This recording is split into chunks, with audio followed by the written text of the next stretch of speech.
하루 명언 공부 12월 4일입니다. 백감교집. 백감이라는 것은 100가지 느낌이기 때문에 온갖 느낌 또는 온갖 생각이 서로 겹친다라고 하는 뜻이 되겠습니다. 세설 신어 언어편에 나오는 이야기인데요. 이 언어편에 보면은 미남자 위계라고 하는 인물이 나옵니다. 위계는요, 진나라 회제 때 태자의 시종간인 태자 세마에 임명되었습니다. 그러나 당시 정치적 상황은 흉흉하게 이를 데가 없었습니다. 그러던 중 309년 급기야 북방 흉노 세력의 하나인 유유가 침략을 해와서 시국은 큰 혼란에 빠집니다.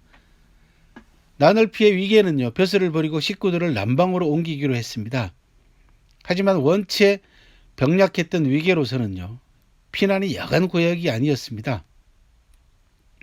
천신만고 끝에 장강을 건너는데 지칠 대로 지친 위계는요, 식솔들에게 이 망망한 장강의 물을 보니 마음속에 온갖 생각이 겹친다. 감정이 있는 사람이라면 니라서 이런 심사와 느낌을 떨칠 수 있으리요 라며 탄식했습니다. 간신히 강남으로 피신했지만 위계는 편한 생활을 보내지 못했습니다. 아내가 먼저 세상을 떠났고 다시 수도인 건광으로 돌아왔지만 312년 27세의 젊은 나이로 세상을 버렸습니다.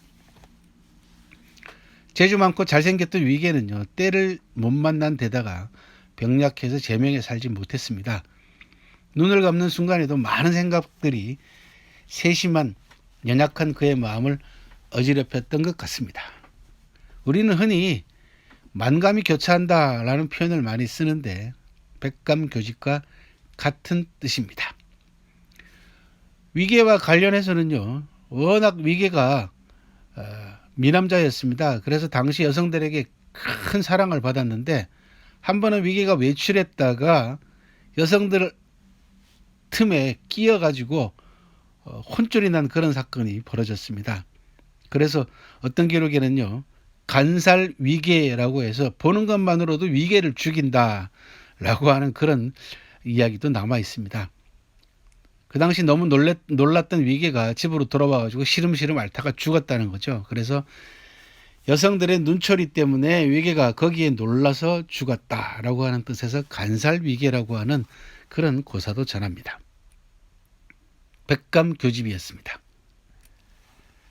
중국사회 오늘 1209년 12월 4일 남송 영종 때 북방 평양 지역에 천둥이 치는 듯한 굉음과 함께 대지진이 발생했습니다. 12월 6일에 또 지진이 발생합니다.